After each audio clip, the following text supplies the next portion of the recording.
Before I get started, if you want to follow along, the slides are already online. I put them at martinkl.com/bbuzz, that URL on the slide, so you can follow along on your own screen if you like as well, at your own pace.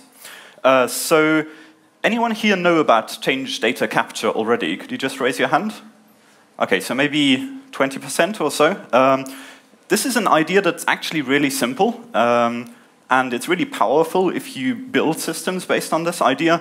And when I first came across it, I felt it was like a kind of magic wand where you could simply make magically certain problems in building systems go away.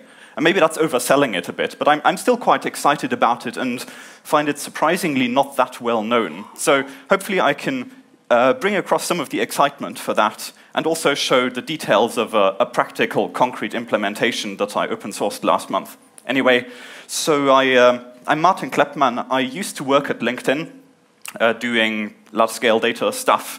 I was working on a stream processing framework there, an open source one called SAMSA. I'm now actually doing a sabbatical at the moment and writing this book for O'Reilly. The book is called Designing Data-Intensive Applications, and it's not about any one particular tool or system that you can use. It's really trying to be an overview over all the different fundamental algorithms and techniques and trade-offs that feed into building data systems, especially distributed ones. So it focuses on replication and partitioning and the internals of databases, data models, data storage engines, and so on. Very broad. It's still work in progress, but you can find the first 7 chapters online at dataintensive.net if you are so inclined. Anyway. Let's talk about just an example application for the sake of argument. The kind of thing we're talking about is, assume you're building some kind of website. So you've probably got clients talking from a mobile app or a web browser to some kind of server where your application code lives. And whenever that server wants to store something for the future, it writes it to a database. Whenever it wants to look up something that was stored previously, it queries the database, obviously. And in very simple systems, one database is enough, but as we find, as systems get more complex, we start needing different tools for different purposes. So maybe you need a cache to speed up reads, maybe you need a full-text search index in order to allow full-text queries. And so the problem is, what we end up now is, we have these different systems, and data lives in all of these systems, and we somehow need to keep them in sync. So we have data, the same data, just stored in different forms. If you think about a full-text search index, say, I don't know, Elasticsearch, for example, you probably want you want all of your documents in there, but you also want them in some other database, which is your source of truth, your transactional database. So now you have to make sure that all of the same data ends up in both places. And indexing is just one example of that. So you can see caching as being just another way of saying, well, I've got this different data, and I want to represent it in different data stores, in different forms. But it's still the same underlying data. When the underlying data changes, it has to be changed in all these different places, which leads us to the problem of really integrating these different systems where you need to make sure that the right data ends up in the right systems at the right time. And this is not that straightforward, actually, because if you implement this the naive way, you end up with something like this. So this is a diagram with time going from left to right, and we've got here 2 databases, or 2 data stores. Maybe one is a database, one is a search index. And you've got 2 users writing to these. And so say the first user wants to write some document A under a key X, and it writes it first to the first data store, and it's OK, and then writes it to the second data store, and that's OK. And now concurrently with this, we've got a second user, the red one, who wants to write some document B. And they first write B under the same key X to the first data store and then write it to the second data store. And now what's happened? Well, if you look at the evolution of the value in each data store, in the first data store, it first got set to A and then got set to B, so the final value is B. In the other one, it's the other way around. It was first B, then A. And this is not eventual consistency, right? This is perpetual inconsistency, because unless somebody comes and overwrites this thing again, these 2 data stores are now going to be forever out of sync due to this race condition. And there are other problems that can occur, like, for example, you can imagine one of the writes succeeding and the other one failing. And now what do? Like, okay, you can retry for a while, but that may not eventually succeed. The process that is retrying may itself crash. So there are all sorts of different ways of how these, if you're writing the same data to multiple systems, how they can go out of sync. And it really gets rather messy. So how do we solve this problem of getting the right data into the right places, which I call fancy word data integration, but there's not that much to it, really. So this approach of simply the application doing dual writes or triple writes to different systems doesn't work very well because of these race conditions. So change capture, what I want to talk about here, is really a solution to this problem. And the approach is very simple. Rather than writing to several different data stores, just write to one database. Pick one database. Doesn't really matter what technology that is, but that is now your source of truth, or your system of record, you call it. And now whenever some data gets modified in that database through a write, we take those changes that are happening in the database and extract them in some way and move them out into a separate system. And so I'm suggesting Kafka here. We've heard Kafka a few times already at this conference. I'll mention it a bit more later. The basic idea here being that you can get, every time somebody writes to the database, that is actually a message, like a message on a message queue, and you can simply stick it at the end of this log, and other people can then come and consume that. So if, for example, you want to keep your search index up to date, whenever a document gets written in the database, it should also be written in the search index. It can just consume this log of changes, and it will apply the changes in the same order as they were applied in the database. So this now, you can start building this index and just keep it up to date by keep consuming. And so it may lag slightly behind, depending on what your latency in this pipeline is, but it won't go perpetually out of sync. But it's now not just the search index. You can actually have multiple different systems which are feeding off that same log. They can all subscribe to the same list of changes happening in the database. For example, you can do cache invalidation this way, or you can take the data and archive it to HDFS and run some kind of batch analysis on it offline. This all works because all of these consumers are independent from each other. They independently just subscribe to the change and do whatever they need to do with it. The different consumers are not dependent on each other. It's not just data stores that you can feed this into. You can feed it into stream processing frameworks as well. So anything like Samza or Flink or Spark Streaming or Storm, you can use to now analyze any data that's any writes that are happening to the databases. You can use it for monitoring, anomaly detection, etc.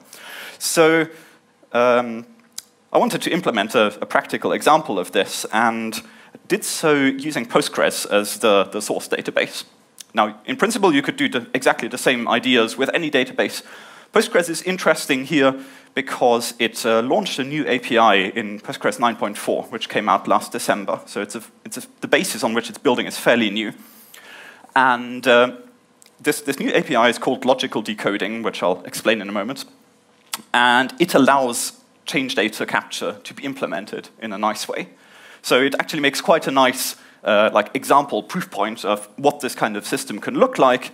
And I'm hoping that this will kind of encourage people to do the same thing for lots of other databases as well. It's open source, and this open source work was sponsored by these nice folks at Confluent. There are a couple of people who left LinkedIn to start this startup. They're the original authors of Kafka.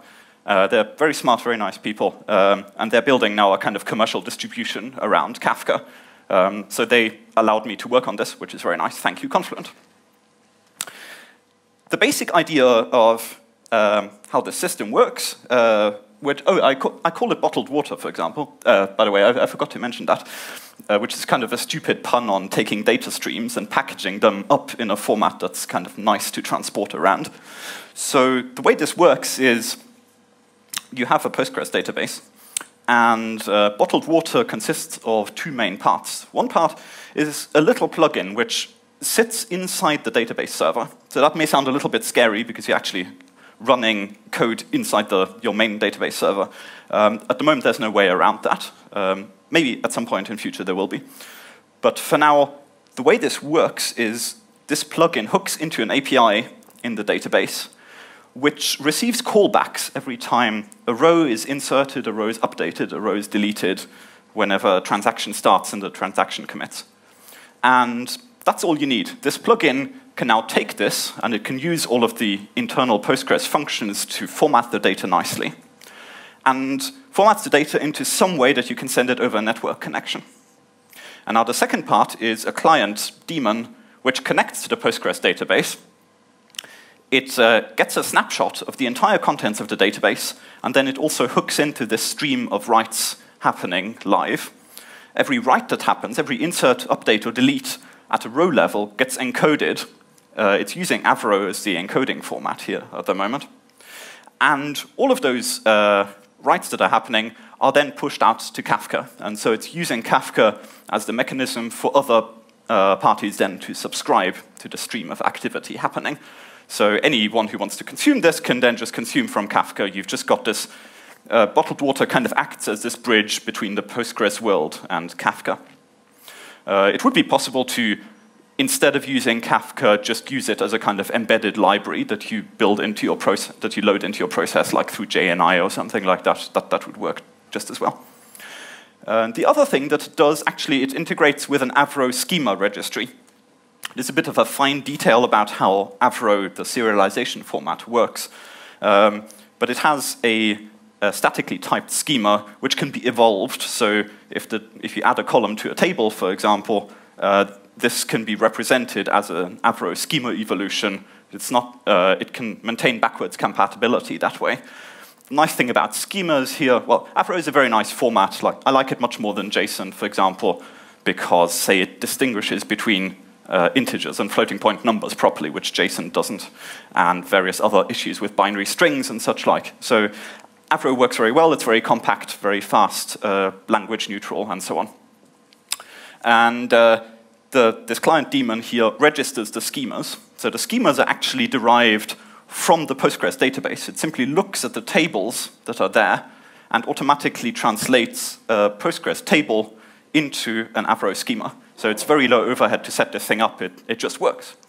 Maybe I should demo what it actually looks like so that you can get a feel for this. This is I don't know how well this will work, but we will see. So I have here, at the top is a Postgres database with a massive 3 rows in it.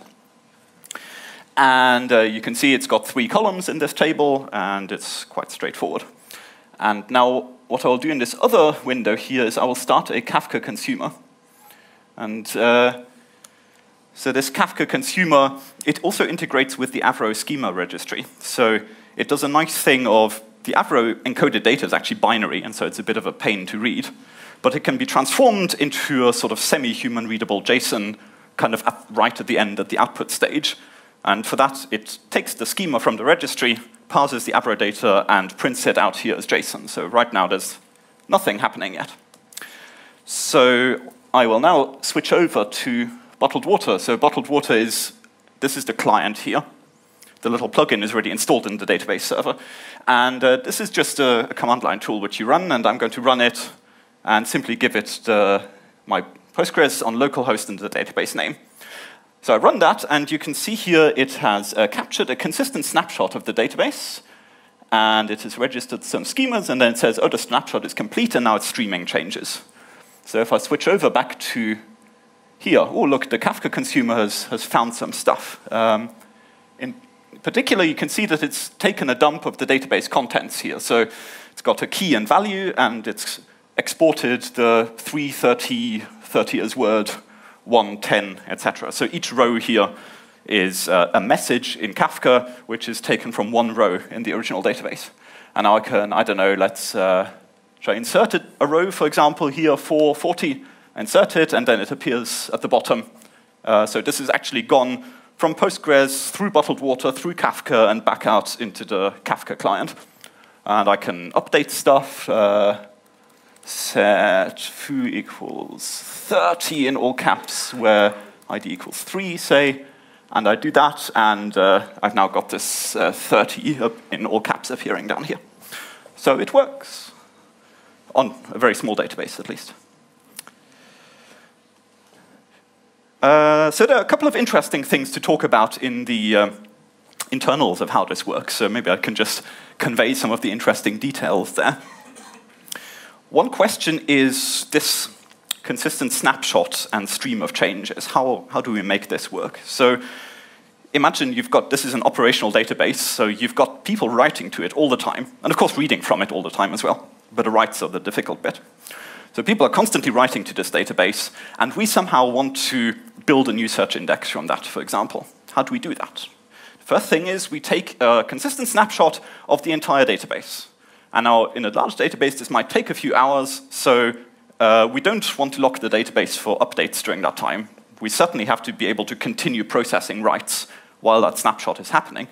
But fortunately, Postgres' MVCC concurrency control can handle that with no problem. So it can present a snapshot of the database as of one point in time to one transaction, and that transaction can go on for a while. And in the meantime, others are happily reading and writing latest stuff. And that one transaction it's basically doing a select star from every single table. It sees the database as of that particular point in time, and it doesn't see like later updates coming in.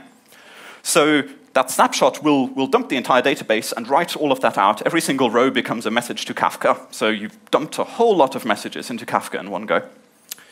And now in the meantime, of course, there are more writes happening while this is going on. So in this diagram, we've got here the users at the top, then Postgres on the second level, bottled water on the third level, and Kafka at the bottom, or the full text index at the bottom.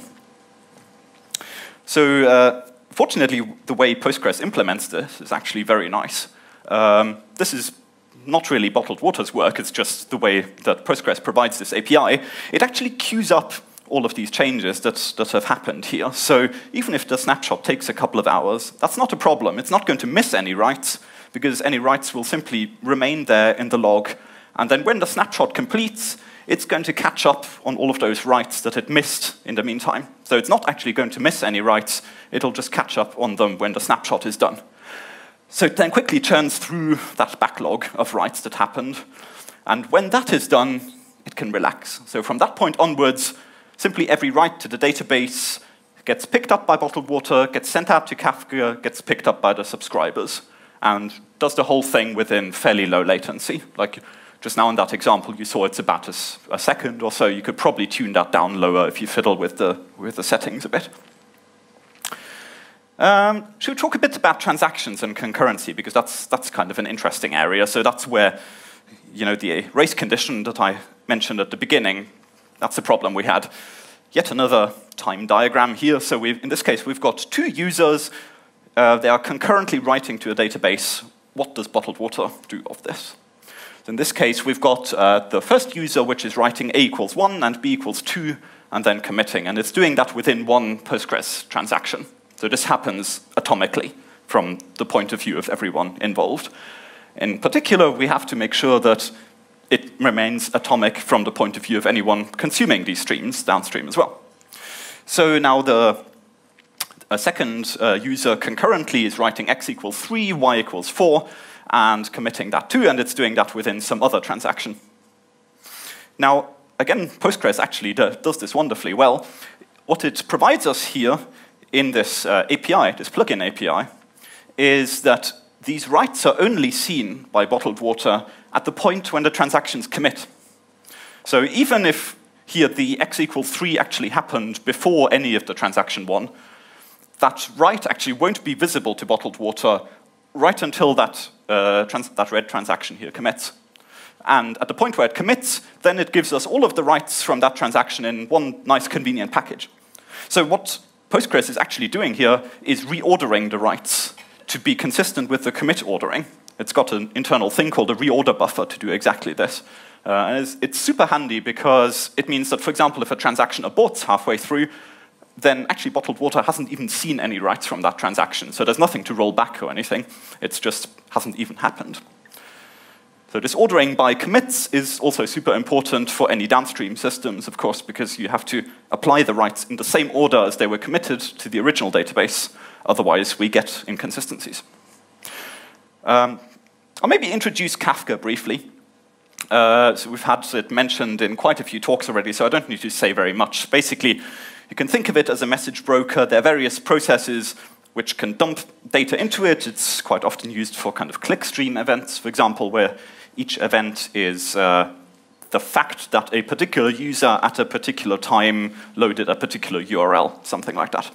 And you just dump all of these things into Kafka, and then anyone who wants to subscribe to those streams can do so. And so you can have various different subscribers which are all independent from each other, and they can do whatever they need to do, build recommender systems, or do analytics or monitoring, and so on.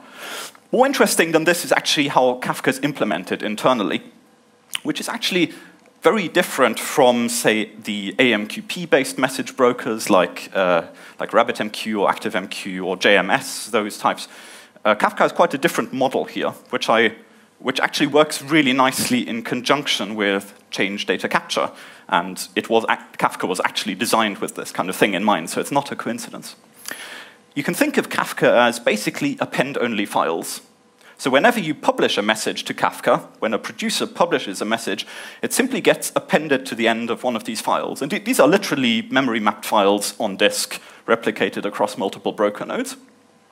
And now if you want to consume these streams as a subscriber, what you have as a consumer is an offset, a position into one of these append-only files.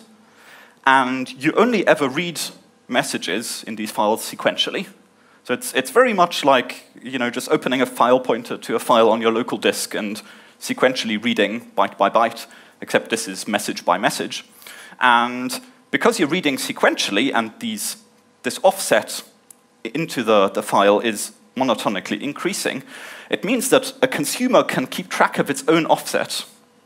The brokers don't need to keep track of which consumer has seen which message and acknowledgements and stuff like that. Instead, each consumer just has its current position, and because it reads sequentially, it knows that all of the messages before its current position, it's already processed, and all of the messages after its current position have not yet been processed. It's a super simple model, actually. And in this case where we want the messages actually to be totally ordered, it works super nicely. So let's talk a little bit back to bottled water and how it translates some of the Postgres world over into the Kafka world.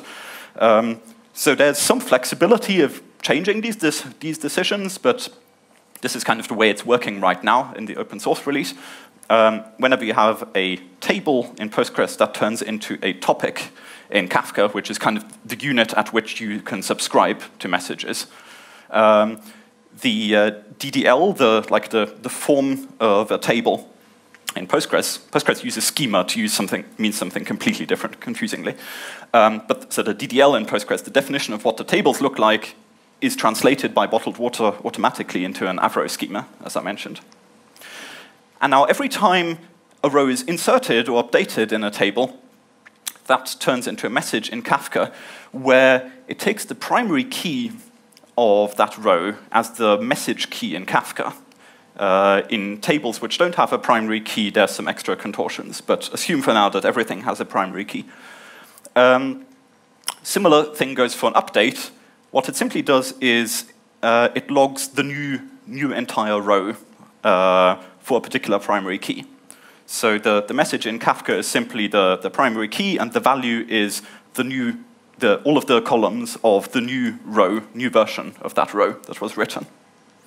What about deletes in this case? That's kind of interesting. So we also have the primary key for a delete.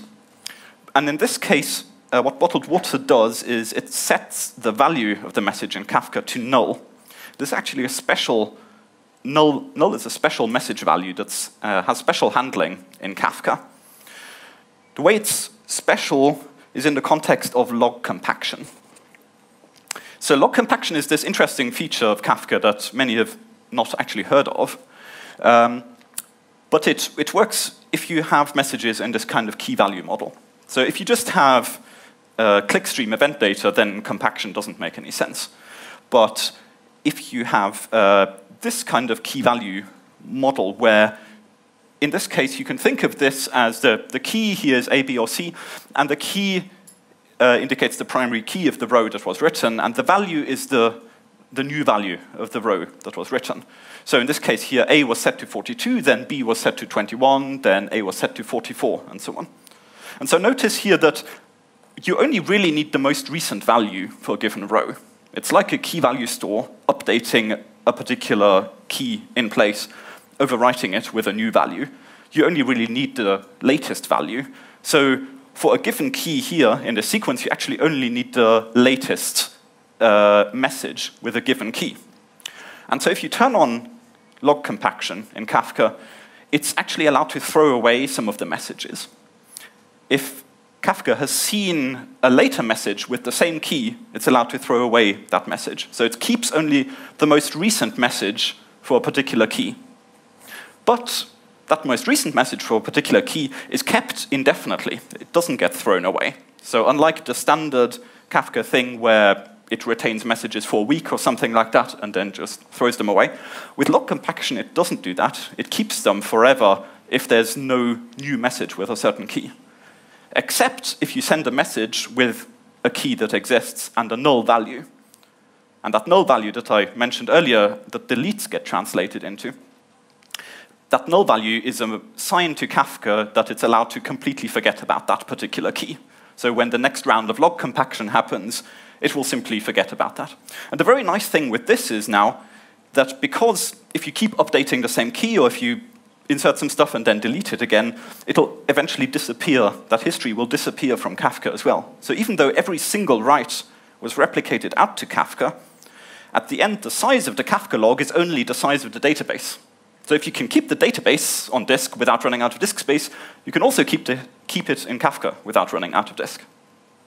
This allows a very nice thing, which is that if you want to build, say, a new search index, you can actually, in the search index, it has to be complete. You want every single row in your database to be included in your search index.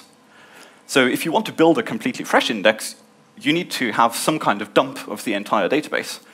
And with log compaction in Kafka, this is actually possible because a consumer can simply start at offset 0, at the very oldest offset in a Kafka stream, and it just sequentially churns through, slowly consuming message by message, and every single message is applied as a write to, say, the search index or whatever it's updating.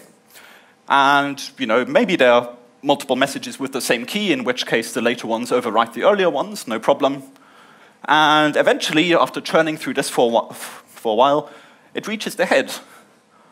And then it's got an up-to-date copy of the entire data set, because we have this log compaction here, we know that the most recent message for a given key is still there in the log. We actually have a complete history, complete in the sense of there are no missing rows. So if something got updated multiple times, then those intermediate states might have got log compacted away. But the most recent version of every row is there. So you can simply churn through this entire thing, and at the end, you've got an up-to-date copy of your data in some replicated system. But now you just continue consuming, and it keeps itself up to date. So there's no kind of switch over between building an index in a batch process and then switching over to a stream process to maintain that index and keep it up to date. There's just one way of building this, which is when you want a completely fresh index, you start at the front, and it may take a while, but that's all right. And then thereafter, it just keeps itself up to date, and it just seamlessly transitions from one to the other. Do you want to know a bit about some of the internals of how Postgres and bottled water actually do this? I mentioned this is a logical decoding plugin.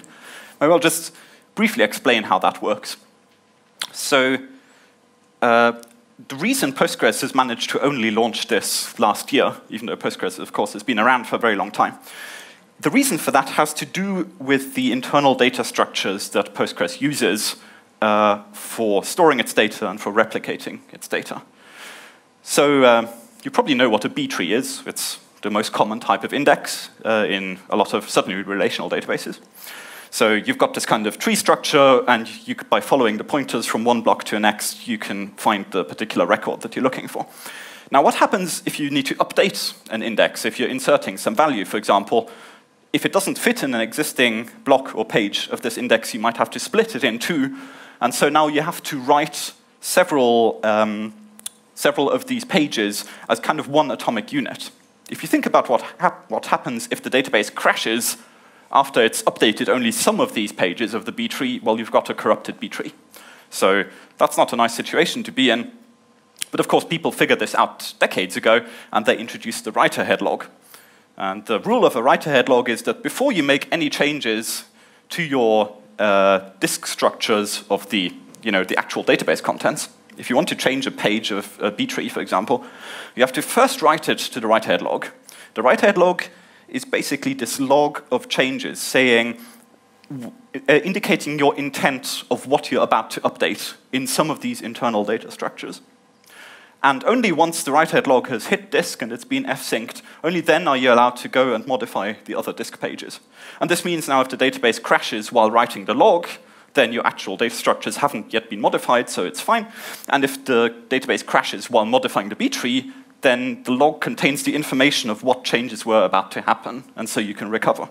And so databases have been doing this for a very long time, and Postgres uses the same write-ahead log for replication. So if you've got a standby or leader-follower or master-slave, whatever you want to call it, replication setup, the way it does that is actually by shipping these chunks of log and or streaming an ongoing stream of write-ahead log from the leader, which accepts the writes, down to the follower. This is different compared to what MySQL does, for example. So MySQL's replication log is a logical log, which actually contains the kind of row-level inserts, updates, deletes. Whereas in Postgres, this write-ahead log is describing modifications to internal data structures on a kind of byte level. So it's basically impossible for anyone but Postgres to decode this write-ahead log, because it depends entirely on all of the data structures that Postgres internally has. And for that reason, also, you can't have, for example, a leader and follower on two different versions of Postgres, two major versions difference, because they can't actually parse each other's write-ahead log, because it's so implementation detail-y. So if you want to do something like hook into this log and move it out to separate systems, well, you need some way of kind of consuming that log. That's okay, the write-ahead log. And you process it sequentially, and it's very similar, actually, to Kafka, a Kafka consumer, in that it just sequentially works its way through it. But additionally, you have to somehow take these internal data structures that are represented in the write-ahead log and expose them to applications as inserts, updates, and deletes, which is the kind of stuff we can understand at an application level. And that's really where this little plugin here comes in. So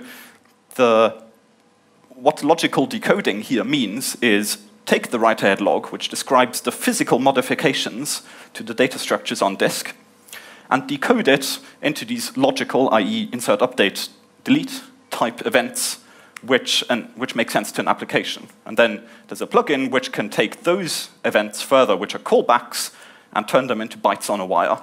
And that's then what the bottled water daemon can subscribe to, and so on. So this is how the entire system fits together in the end. So hopefully that's given you a bit of an idea of what's going on here. Here's a whole list of other things that might be interesting. So this idea of change data capture I actually ripped off shamelessly from LinkedIn's implementation of change data capture called databuzz, which is the second one on this list. Facebook has a kind of similar-ish looking system called Wormhole, which is the third one on this list. So they're described in papers, and they're very nice to read, actually, and also give a bit of background on the motivation of why these systems were built and some of the details of how they were implemented. So, for example, it's possible to do similar things with triggers rather than parsing the log, which has pros and cons. Don't really have time to go into too much detail. And a few other things kind of on the general topic, if you're interested.